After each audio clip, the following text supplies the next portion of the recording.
Je prophétise sur quelqu'un. Que Dieu se souvienne de tes offrandes. Que Dieu se souvienne de tes sacrifices. Que Dieu se souvienne de tes prières. Que Dieu se souvienne de Mangengenge. Yes. L'homme peut oublier. Tu peux donner, il t'oublie. Tu peux donner, il va t'injurer après. Les gens, quand tu lui donnes, tu es bon. Mais quand tu n'as pas, tu es mauvais. Beaucoup de relations sont détruites. Parce que l'homme reste l'homme. Tu es déçu aujourd'hui parce que tu regardais ton mari comme un Dieu. J'ai une information pour toi. J'ai une information pour toi. L'homme restera toujours l'homme.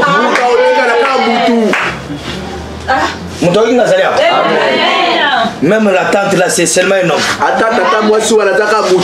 La maman là, c'est seulement un homme. Une femme, je l'ai reçue aujourd'hui ce matin chez moi.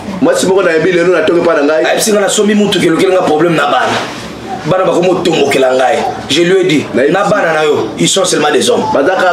Qui a dit amen? Amen. Mais ici, Hébreu répond. Il dit car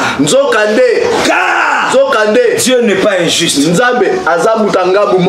Aujourd'hui, je dis à quelqu'un, prends tes regards. Regarde la croix. Regarde Jésus. Regarde Dieu. Prends tous les regards. Regarde à Dieu. Ne regarde plus à l'homme. Je vous ai donné l'exemple de ce frère-là. Bagangeli a sagisi famille mobimba. Babito kende to fungula pe prière na ndako. Bon fungula ngona sentiment mais vous n'êtes pas appelé. Et vous êtes sous la malédiction. Le cœur de ton père spirituel n'est pas content. Sangani na serwana. Na ye frère. Na famille na bango. Babi ako gangi la bisote tu mens. Moi je vais gronder. S'il faut frapper à la table, je frappe. Attends yo solo ba mente moi s'il faut parler, je parle. C'est lui qui m'a appelé, ce n'est pas toi. Pasteur, écoutez-moi. Ne prophétisez pas pour plaire aux gens. Ne prêchez pas pour plaire aux gens. Parlez pour plaire à Dieu. Donnez de l'ordre à l'église. Jésus revient bientôt. Il faut que l'église soit ordonnée. Le rôle d'un pasteur, c'est de préparer l'église à la rencontre du Père.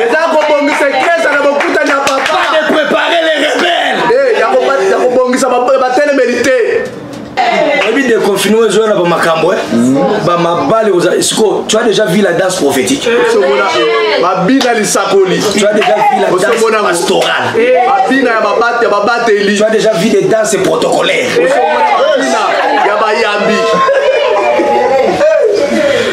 Apo, tu seras mon invité. Parce que ce garçon-là, je danse. Non, il ne blague pas. Il ne blague. Ne voyez pas ce sérieux-là. Aujourd'hui, je suis venu prêcher l'homme et l'homme. Il n'y a que Dieu qui est fidèle. Est-ce que Matthieu écoute? Amen. Dieu seul est juste et fidèle. Dieu seul connaît.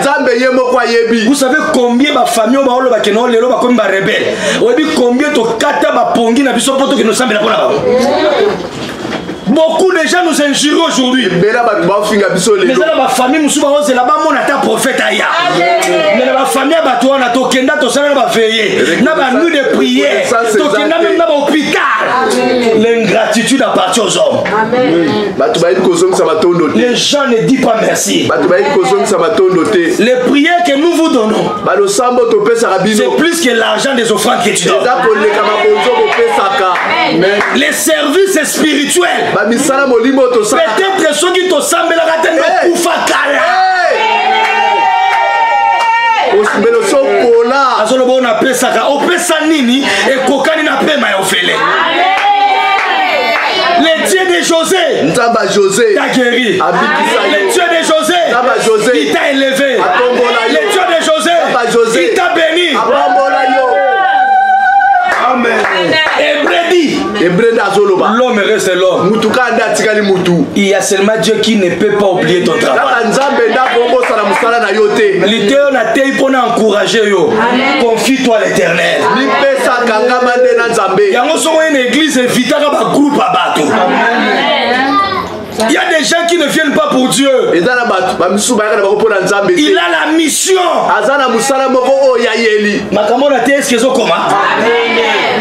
Et puis on dit bon, tant au fond là, il y a un poteau là-bas, tu longo dans l'église. Et yo longo m'a félicité Azali. Mais quand on longo on a Charlotte en Vanda. La plupart des bateaux yo bazara pembe na biso. Les amis, la plupart des bateaux sont en quand Jonas est entré dans ce bac-là, quand Jonas a côté les malheurs a commencé. Abigail, il y a des gens qui sont longolés dans ma soie à la hauteur. Pour combattre place pour les robos. Et ça, les bergers sont la rébellion. Tant qu'il y a longoué, plastique. Amen. Qui a dit amen? Amen. Parfois, tu n'arrives pas là où Dieu t'attend. Il y a des traîtres dans ton entourage. Il y a des gens que tu rencontres. Soit ils vont faire avancer ta vie, soit ils vont retarder ta vie. Parfois dans la vie, le malheur est bon. La trahison est bon. Il y aura toujours quelqu'un qui sera derrière ton malheur là. Bon, ça la projet du bal, comme ça va tout. Oh, il y a des bosses qui sont battus comme un report sur report. Il y a un ballon qui met un rôle sur le solo. Mouton sexuel, tu ne sais pas, peut-être qu'il n'est pas content de ton mariage. Hébreu dit car c'est le Dieu est juste. Je prophétise sur quelqu'un que Dieu puisse te payer. Il est juste et fidèle pour ne pas oublier ton travail. Les hommes peuvent t'oublier. Oui, que na baton sous wana, on va le bateau surtout qui s'abango. Mais en réalité, ba baton sous balinga ba kufa. Mais Nzambe a choisi dans la bango liwa. On peut s'attendre merci au bandit rébellion. Celui qui s'attache à la rébellion, il finira comme Jida. Jida a trahi, il s'est étranglé. Je ne le maudis pas, mais je vous annonce, il y aura des morts. Avant d'attaquer quelqu'un, il faut s'assurer que la personne là n'a pas Dieu. Mais si cet homme là est en alliance avec son Dieu, tu fais un travail à faire. Ce n'est pas l'homme que tu combats, mais c'est son Dieu que tu combats. Ce n'est pas David qui a tué Goliath. C'est qu'il y avait une main visible qui a touché Goliath par derrière. Quand il injuriait les dieux d'Israël, c'est à ce moment-là que le combat de David est devenu le combat de Dieu. J'annonce, il y aura des problèmes, il y aura des combats, mais mets dans ton cœur, c'est le Dieu est juste. Même les gens qui quittent l'église parce qu'ils ont vu Moukouna en prison. Toi, tu n'as pas crié à cause de Moukouna. Tu as crié à cause de Jésus-Christ de Nazareth. Moukouna en prison ou pas en prison, moi, Jésus-Christ est mon Père. Je ne suis pas fanatique des pasteurs. Je suis fanatique de Jésus. Je crois que tu vas dire amen. Il y a des gens dans la vie, quand ils entrent dans ta vie, tu vas connaître des pertes. Et là, tu vas continuer l'intercession. Et comme ça, réunion, réunion. Et là, tu vas la réunion. Lobi na bengi na bureau na kaka na tongo déjà na kuna prière on a dit bango mo balala na prière bango mo et puis ba prière dans les salama sa réunion oh papa ya kana toka tamakama c'est parce que Jonas n'est plus là-bas. Jonas azate ezana batu musu fa longwa bobozwa kimia. Je prie Dieu que Dieu éloigne des mauvaises personnes autour de toi. Yazo kanisa longo nzo kanzambe ndalo. Je crois que tu vas dire amen bien. Dieu a appelé Abraham. Il a appelé Abraham. Mais Abraham, c'est l'autre qui l'a suivi. Abraham a l'autre. Et là, tu sois ta zone là, il faut l'ongolais là, na yo yaya.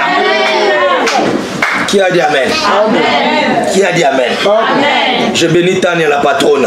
La pas béni Tania la patronne. Ta bénédiction est liée aussi à ton entourage.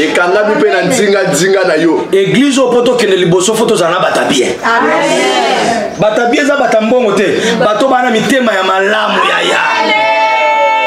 Quand on a la volonté, l'argent suivra. Non, amen. Reçois l'argent au nom de Jésus. Dans la zone d'humanité, reçois la faveur. Qui a dit amen? Quand l'autre a suivi Abraham, Dieu n'a plus parlé à Abraham pendant 14 ans. Et ça va et l'obélanza me kangami. Nicolo n'a pas kangami. Remarque bien, bateau baya qui congé depuis qu'il baya congé l'andako au kaoke kota. Je vous dis la vérité. Avant baya l'andako na bino est-ce que vous allez bon? Baya na malade. Il y a des gens depuis baya. Makambo beba. Amen. Et ça fait la bataille ngona soit une église vous a freiné. Bon, qui ne suis pas sauté. Là, ma cambo, vous aurez la facilité. Et comme kilo, c'est qu'il y a quelqu'un qui est derrière. Que mon Dieu éloigne toutes les mauvaises personnes. Que les mauvais passagers, les mauvaises personnes puissent quitter ta vie. À la montagne, j'ai dit la séparation est biblique. Na linga les a compliqués. Séparation, on peut division. Mais ça n'a pas tout il faut allongwa la vie na yo. Pour yo balo mata. Qui a dit amen? Amen. C'est ça ce qu'on appelle la séparation. Et ça la séparation monsieur zo salo pasi. Mais fa kende. Amen. Et ça mi bal musufu allongwa. Amela ko makila. Et ça basi musufu allongwa zo melo makila. Loba mena bien avancé. Mbongo eza na ngome amela ko makila. Amen. Bon vanda le batin belé o bala te o melo ba chance. La chance à vie à Zokenango. Même quand les apôtres faisaient des miracles, ils sortaient les gens dans la maison. Pierre, on t'habite ça, t'habite. Amen. Abimisa dans le bateau. Pour tout ça, la prière, et ça, la bateau, on peut pas la porte. Amen. Bon, ben, les prophéties, yes. Aujourd'hui, on va même te poser déjà la carte liste à battre. Les amis, la battre, nous les kaka, yonde dadi. Les amis, la battre, nous les matolo. Les lots. Les lots.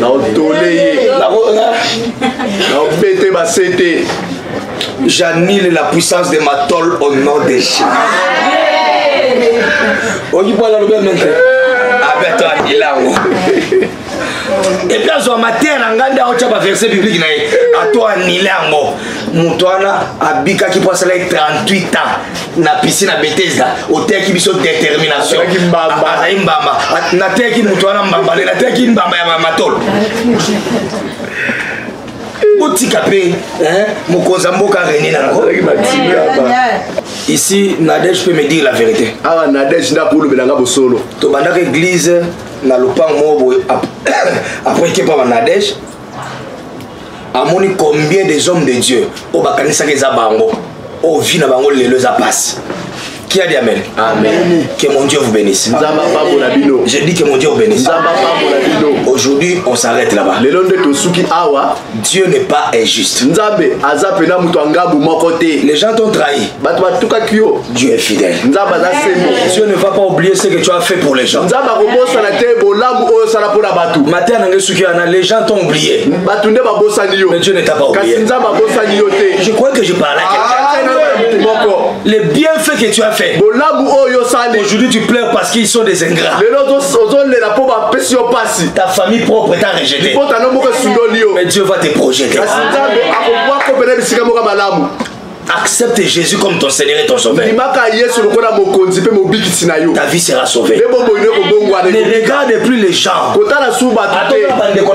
les regarde pas. Je lève mes yeux vers les montagnes. D'où me viendra les secours?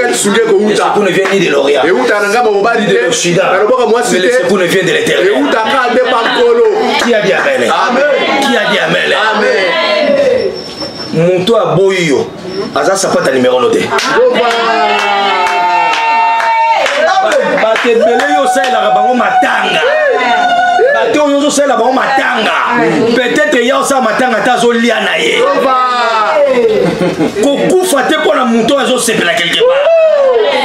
Tika ya kende na buzoba na ye. Continue à espérer Dieu. Dieu ne va pas oublier ton travail. Ce qui m'encourage aujourd'hui, parce que j'ai pris pour toi. Yes. Et quand j'ai pris pour toi, le Dieu qui a béni Wallo, qui est venu prêcher ici, il me bénira. Même pas par toi, mais par une autre chemin. Toi aussi, tu as sémé, tu as donné même ton cœur à quelqu'un, mais il t'a déçu. L'homme reste l'homme. C'est le Dieu des mères justes. Ne suis pas les gens qui ont amené l'argent à l'église. Peut-être c'était pour un but. C'est Dieu qui connaît les cœurs des gens. Il n'y a que Dieu que tu dois chercher.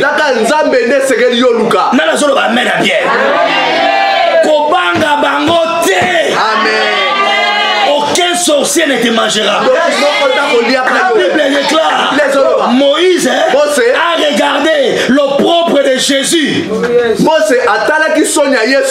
comme une richesse, une grande richesse.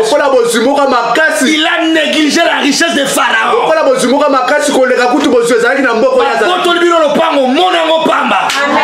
Il était en Égypte comme un prince, mais il a regardé. Il a regardé la richesse de Jésus comme il a regardé la richesse de Jésus, le propre de Jésus comme une grande richesse. Ça c'est Moïse. À cause de ce qu'il a regardé à la croix, il a vu des choses invisibles. Dans cette période là de Moïse, Jésus n'était pas encore né. Mais on dit Moïse a regardé. Il a vu le propre de Jésus. C'est que Moïse était prophète. Il avait la foi. À sa monique il a abandonné la richesse de Pharaon. Il y a des maisons que tu dois quitter. Il y a des parcelles que tu dois libérer. Élévation des eaux quelque part. Il y a des relations que tu dois quitter. Il y a des relations que tu dois briser. Il a regardé le propre de Jésus comme une richesse. Il a abandonné la richesse de Pharaon. Il a accepté d'aller vivre avec la pauvreté de ses frères. Ça c'est la foi. Par la foi, tu seras béni. Le frère Habakkuk dit, la prophétie qui est sur ta tête, elle ne te mentira pas. Le frère Hébreu dit ceci, Dieu n'est pas injuste.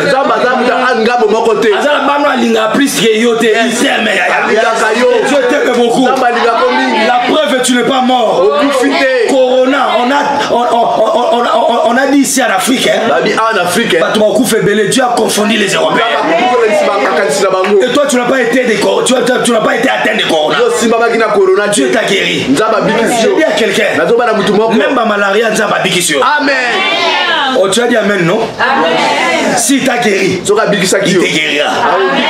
Si t'as ramassé du village jusqu'à Kinshasa, il te prendra de Kinshasa jusqu'en Europe. Tu marcheras, tu voyageras, tu feras des grandes choses. Dieu fera des grandes choses. Bateau on a vu sur la Facebook, désolé, téléphone de Kangami, désolé. Amen. Mais Dieu fera des grandes choses. Parce que Dieu n'est pas injuste. Bateau nous avons regretté et Tokabwani et Akei, nous avons regretté Pamba. Nous avons kandé, soka longwa kite yolongo kufa. Amen. Moïse a tikinda kwa bozu papa. Yes. A tiki richesse à Pharaon. Et Kangami a déchargé malheureusement. Atikinda kwa Pharaon habite Nathalie Sonia Yesu, et sa richesse dans l'air. L'œuvre de la croix de Jésus, c'est ta bénédiction, c'est ta richesse. Aucun pasteur n'est mort pour toi. Aucun chéri n'est mort pour toi. Aucune personne n'est mort pour toi. C'est Jésus qui est mort pour toi. Quand on dit Moïse a vu l'opprobre, c'est-à-dire il a vu avec les yeux de l'esprit. Par la foi. Mon voyage par la foi.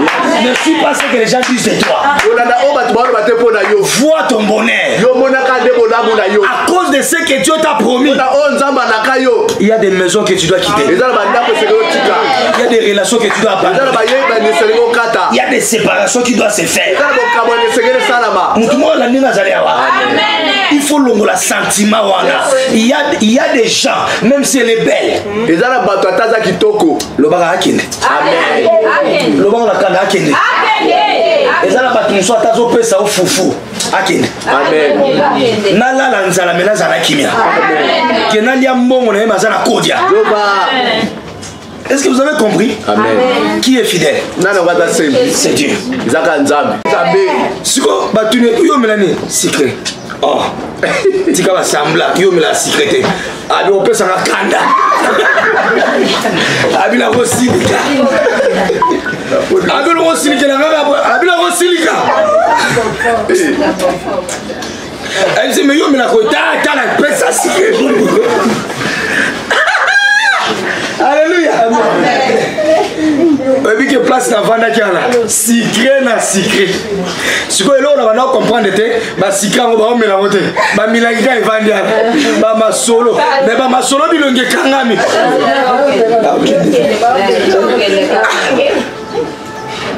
Moi, on m'a acheté un carton de jus là.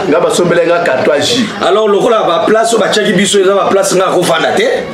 je me suis levé, je suis parti. Et quand je suis parti, transport n'avait pas si, comme un échangeur, n'a pas un carton de jus. N'a dit, ah, ce qui n'a qu'un carton de jus. Mon colo m'a tangana mon la sabotage. Yes. Na rubina zone de la cartage. La table a changé. Mais c'est bon voici. Il a tout. Et comme il a kill banti. Naba bien. Tangala comme wana maman nanga wana. Na obosa na été. Ça doit être ma polaire. Na mon ka tangaba. Dadi aye secret nena kitana sana mususu bière kita on dirait ça bière kita c'est secret zongi ba comment c'est ah tombola na to robe bana layo siko bali ba be bana mutu koloka na yewana tangu na yewana na moni mutu musala ina Turbo King wana webika sundoli kiti na na tunu wana abote mpaza ki avanga na vandeli na kangile place elo na linga bino ko kokosa maloba nzamba pesoka munoko me maloba yo mo osala yango. Dis à ton voisin l'homme et l'homme. Dis à ton voisin l'homme et l'homme. Ne regarde pas ta souffrance d'aujourd'hui. Regarde la gloire de demain. Ne regarde pas le propre d'aujourd'hui. Bateau bazo tiko ba ko regretter un jour. Bateau bazo nyokolo ba ko regretter un jour. Les gens qui t'ont rejeté. Comme on a jeté Joseph.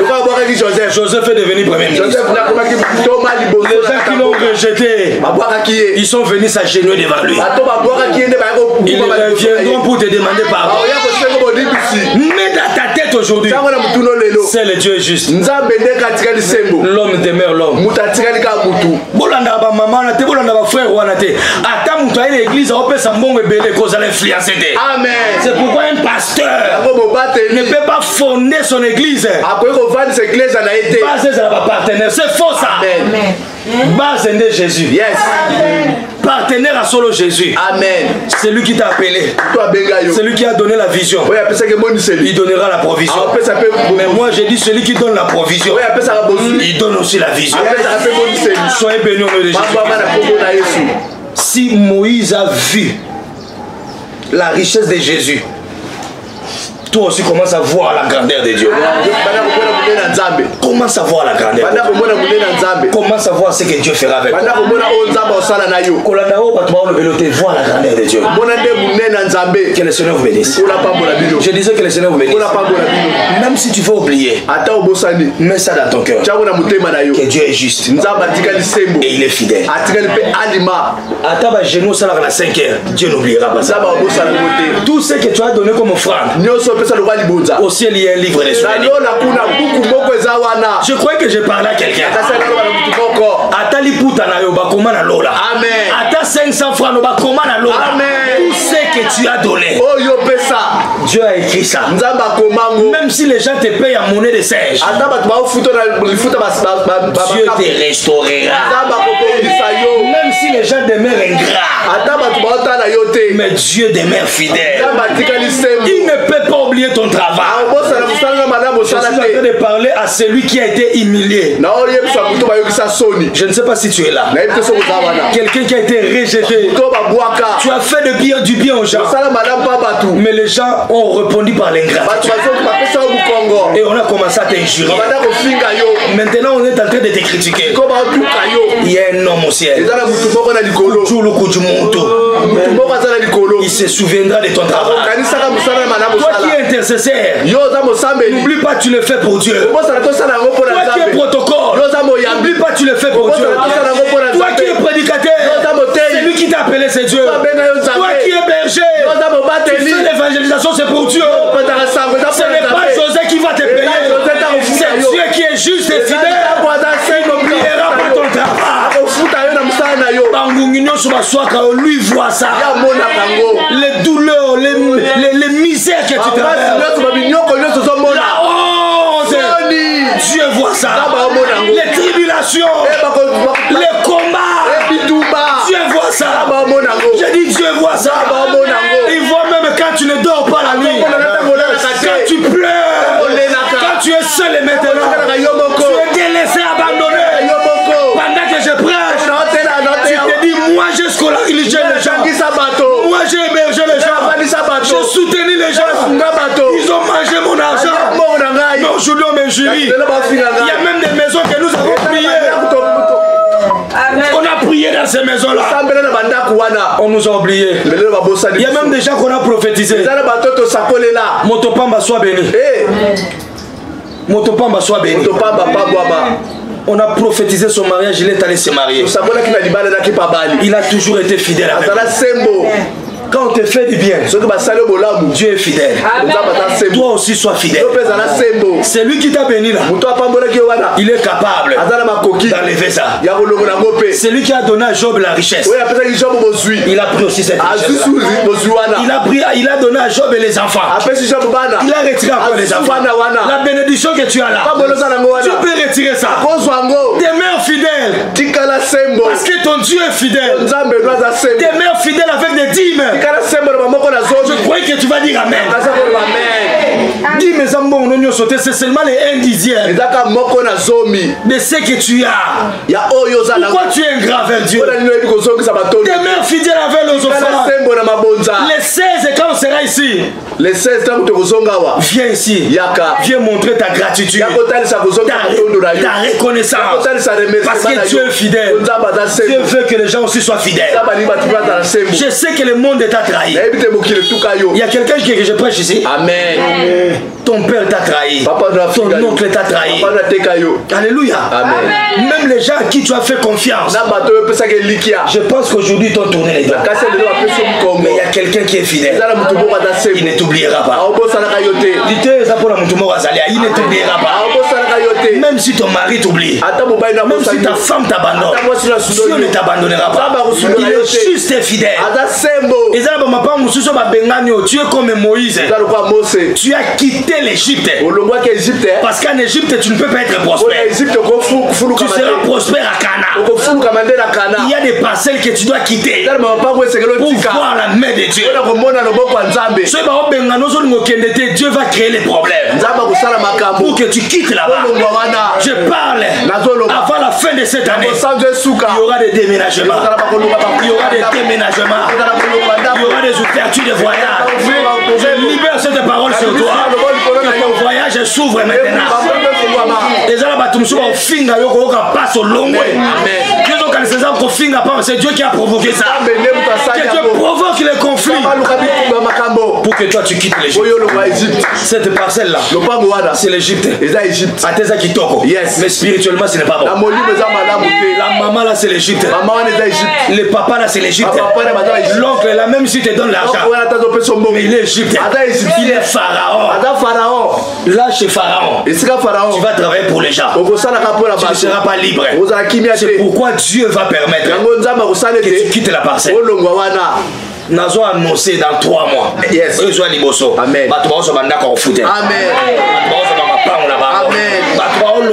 Je vois des voyages.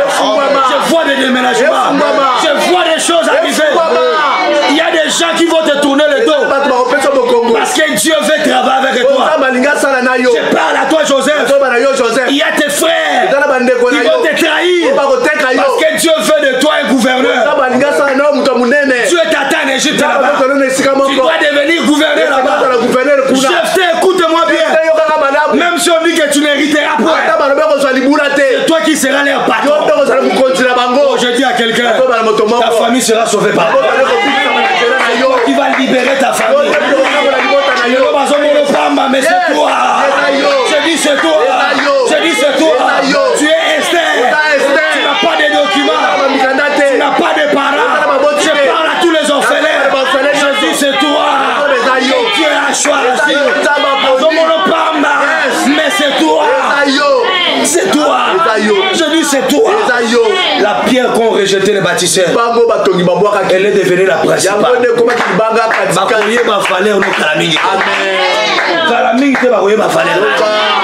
Incline ta tête dans la prière. Incline ta tête dans la prière. Tu vas prier à Dieu. Maintenant, amen. On va dire à Dieu Tozongi. Tozongi. Yes. Mutazo ebisala lobi. So tchenga modérateur nga za modérateur te na za moyembi. Bo ba yembi na no moni frère Patrice comme moteite. Na moni Deningo na comme moteite. Bon pasteur muso limitaire. Olandinga tia wa Olandinga. Aza moyembi te. Aza moyembi. Akoma moteite. La pasteur. Réserve de l'Éternel.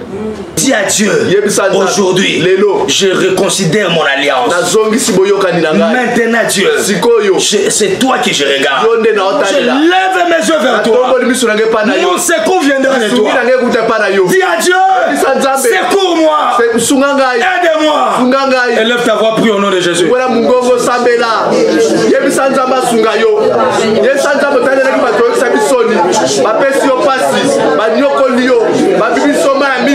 Kasi sikoyo sosoli nzambe ndazali sungia solo nzambe nde papa malamu nzambe abwakaka te apenganaka te amona yo ayamba yo akomande lisungula ntango nyonso otelika epa na ye il faut que Jonas quitte le navire.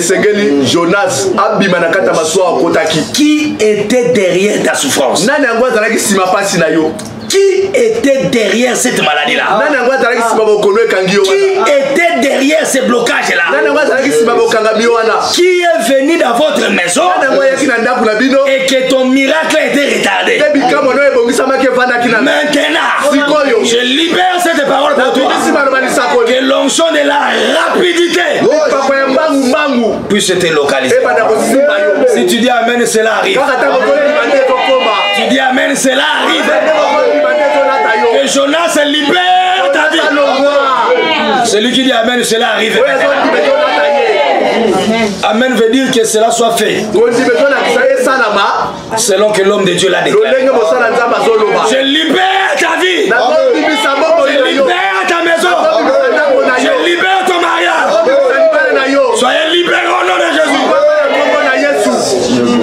Même si tu ne voulais pas te séparer de l'autre, te séparer de l'autre, Aujourd'hui, Dieu va créer des problèmes qui fera que l'autre soit loin de toi.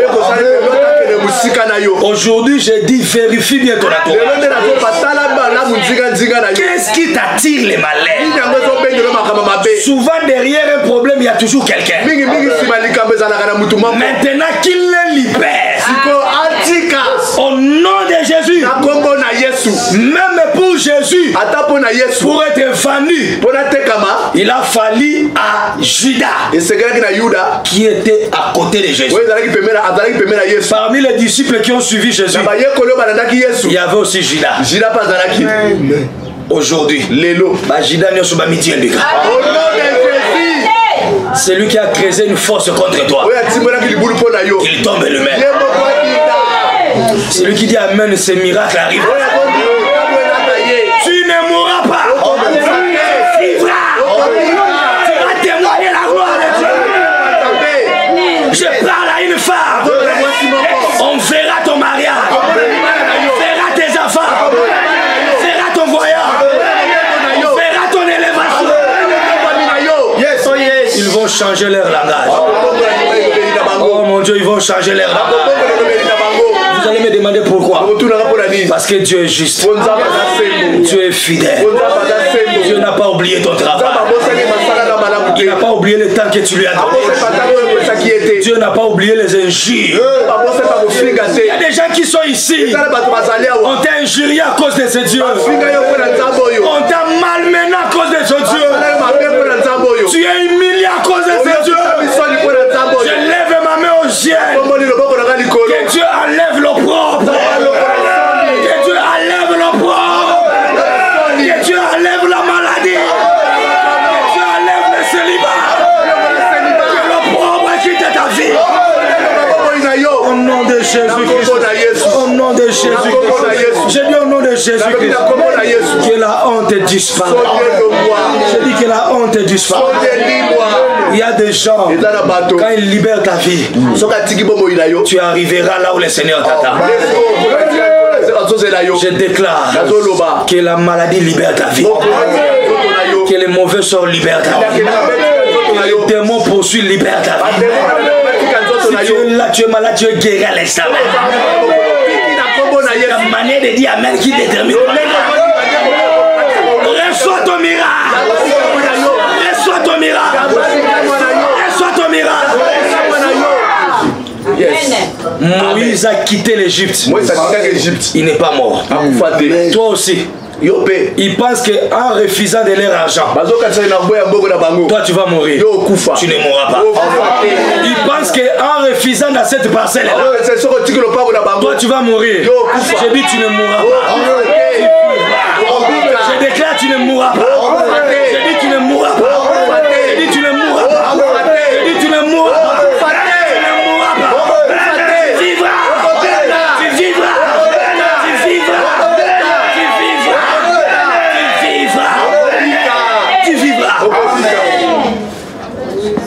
Il a quitté l'Égypte. Pharaon croyait. Amen. Tu ne souffriras pas. Je parle à une femme. Je parle à un homme. Rien ne sera détruit dans ta vie. Rien ne sera perdu dans ta vie. Rien ne sera détruit dans ta vie. Rien ne sera perdu. Reçois ton miracle. Reçois ton miracle. Tu n'es pas un fils de l'homme pour te mentir. Il n'est pas un homme pour se repentir. Ce qu'il t'a dit, il le fera. C'est lui qui dit Amen et reçoit la révélation. Ce qu'il t'a promis, il le fera. Il le fera. Reçois ton miracle. Reçois ton miracle. Reçois ton miracle. Reçois ton miracle. Reçois ton miracle. Recevez ton miracle. Habakkuk a dit, il est fidèle. Amen. La prophétie. Je te vois voyager. Je suis en train de te voir comme Moïse a vu. Il a vu les choses invisibles. Il a vu le pauvre de Christ comme une grande richesse. Je suis en train de voir ta maison. Je vois ta voiture. Je vois ton élévation. Je vois ta victoire. Je vois ça. Je vois. La mort est annulée.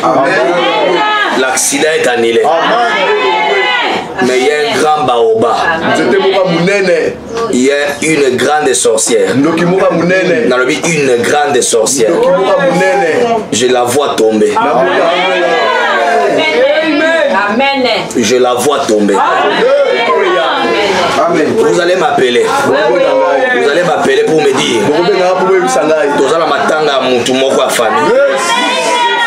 Dieu me dit, il a bloqué la famille. Oui. C'est ça la confirmation. Oui. Oui. Oui. Oui. Oui.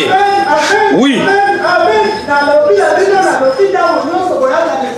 Oui. Elle puisse enlever la mort. Je déclare la mort est annulée. L'accident est annulé. Le blocage est annulé. La maladie est annulée. La malédiction est annulée. Celui qui te maudit, je le maudis. Celui qui te bénit est béni.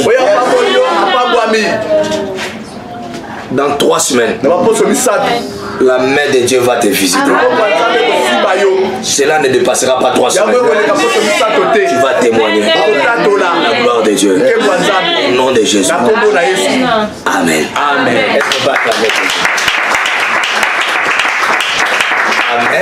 Amen. Que le Seigneur vous bénisse. Que le Seigneur vous bénisse.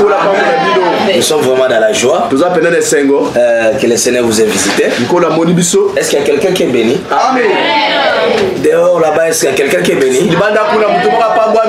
Même les gens qui nous suivent partout, vous êtes bénis. Soyez bénis. Ce message était pour vous dire que confiez-vous seulement à Dieu. Pas aux hommes. Et pas batoté. Ma copa comment pirate. Amen. Pire comme pirate. Amen. Oui, je vous dis la vérité. Confie-toi à Dieu. Dieu ne manquera pas de te bénir. Est-ce que quelqu'un est béni? Même si tu as des frères en Europe, ne compte pas sur eux et compte sur l'Éternel. Même s'ils sont en Angola, en Afrique du Sud,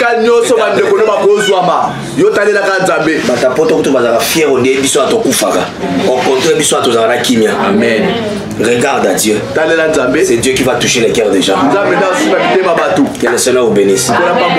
Nous prenons rendez-vous avec vous. C'était qui? Votre humble serviteur, le prophète Joseph Ongwa.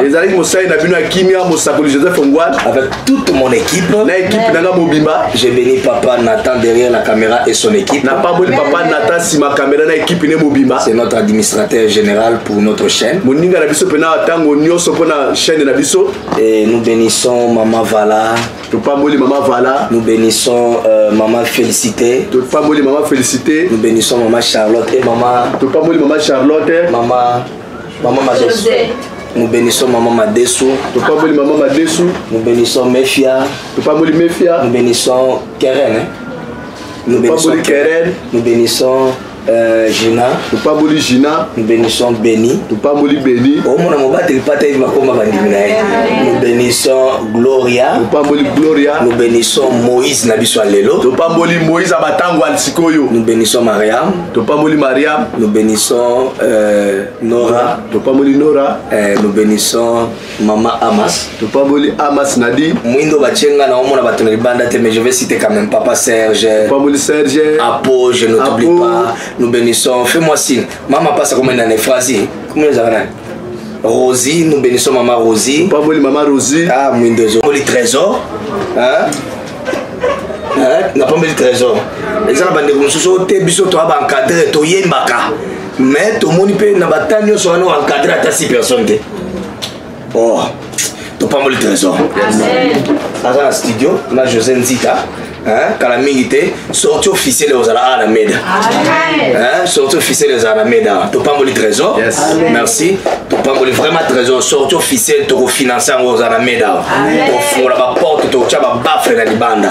Sortie officielle. To za kuna na CT. Na kenda au présenter album na wana mais sortie officielle aux Ala.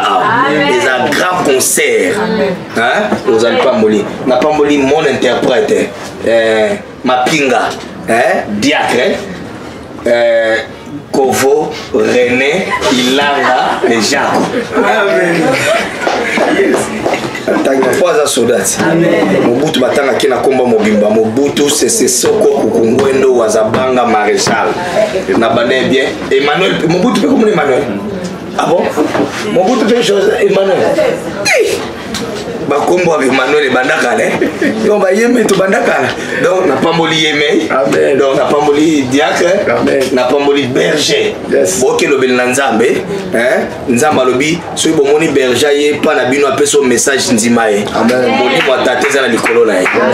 Je crois que ça bande ko bela berger apesa message ça exact. Amen. Baza awa. Amen. Nanzela berger moi no nga kufa moi na biki. Amen. Nanzela berger Gina nga kufa Gina biki. Amen. La berger ma famille basée belé. Amen. Ngai na ndimaka so muta osala musala. Mais so vous en abanda ko batu na ba réunion na ba komba batu na ndima ote. Vous allez voir tabalier. Tom Koko l'avocat. Au sachet. La pamboli coordonnatrice. La biso. Coordonnatrice. Il fallait la pamboli mutasuka. Amen. Asala musala makasi. Amen. Tala batala. Amen. Kunebele. Batala muka basé belé kuna. Donc on a senti batala muka basé belé. La pamboli cordon. Vraiment faut bon di makaya sala musala.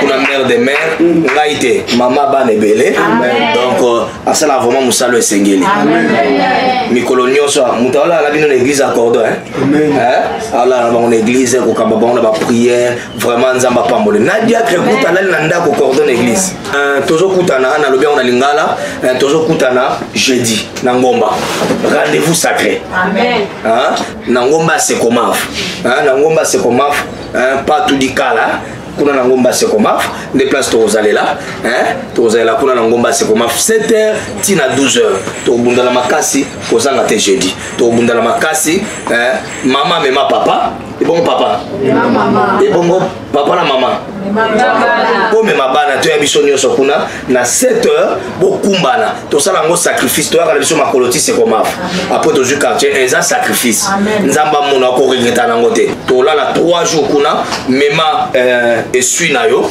douche ezali place à retraite douche ezali eza douche à cantine te ko même cantine te ki kozote mais douche ezali kuna douche ezali na li à retraite eza VIP même 3000 francs sur le participer soit adresse à retraite pesa adresse na mto pesa 3000 francs pour sa adresse na mto pesa 3000 francs na ba serviteur na ba servante bo pesa 3000 francs et ça pour na rolia kuna poto okota lundi na butu na ngamoko to bimaka ti jeudi na ngomba amen bato basala musala ko banga te papa natana ibite ceux qui communiquent ezokota bato basala musala ko banga te.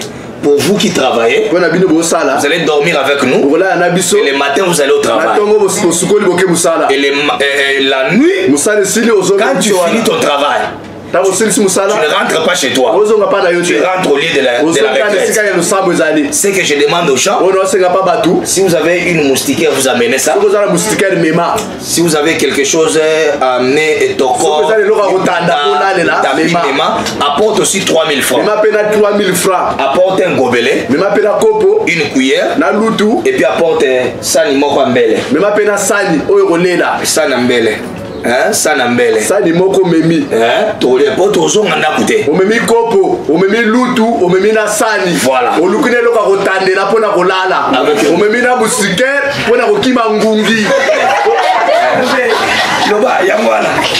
Otango lo sambe osila. Mwanda bapoge koya. Siko ngungi pa de la jote na ba lo sambo na mwa mzote kunikana. Oche musike. Nakasi.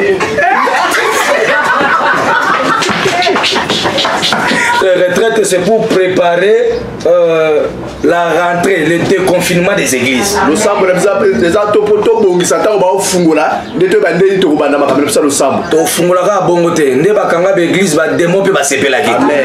Donc nous préparer pour fungola l'église na prière. Amen. Muto ki ngazali awa. Alors venez. Boya. Ozana poso ko ta retraite ana apporte ton 3000 francs. 3000 francs pamba. Apporte les savons, savon, les nuka, coco, brosse, sala, mafuta. Reprise des cultes. Ne ba église zongi fungwami. Passer l'information. Ne wana ba panza sango. Bananza boko zangate. Amen. On va venir pour adorer Dieu, célébrer et donner à Dieu les actions de grâce. Déjà la semaine on appelle ça une modalité à prière. Voilà. Nous sommes en train de prier avec psaume 50. Psaume 50. Psaume 50 pendant les 3 jours. Psaume 50. Et psaume 13. Psaume 13. Le 2 psaumes là. Les psaumes à retraite. Que le Seigneur vous bénisse. Je dois terminer ici parce que sinon maman Charlotte et maman José Amen. Maman Charlotte et maman José vont me manger ici. Alors, on s'arrête ici. Que le Seigneur vous bénisse. Tu peux nous envoyer ton offrande pour soutenir l'œuvre de Dieu dans nos 2 numéros 089 96 22 759 et puis 081 690 67 63.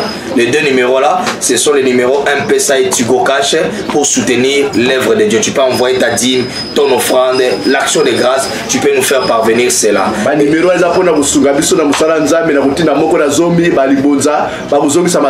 Déjà lundi, il y a lobby, suivez-nous sur Facebook.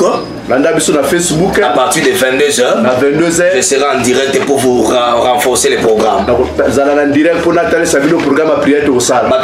Est-ce que jeune à 3 jours, lundi qui est là, journée mbimba lundi là, maintenant tu as bouton lundi, tu as bouton ya mardi, tu as jeune déjà na 12h. Qui a dit amen? Amen. Qui a dit amen? Amen. Donc vous allez boyer. Ma prière na bandeko ba na bandako, prière de 6h à 7h, première séance, de 11h à 12h30, deuxième séance au Fongoligène. On va partir à mardi, mercredi, na jeudi.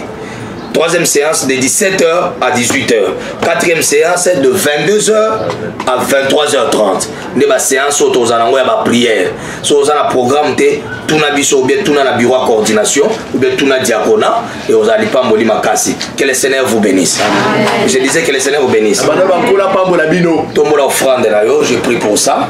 Tombola offrande moi, merci. Que le Seigneur te bénisse. Merci, que le Seigneur te bénisse. Que le Seigneur te bénisse. Que le Seigneur te bénisse. Que le Seigneur te bénisse.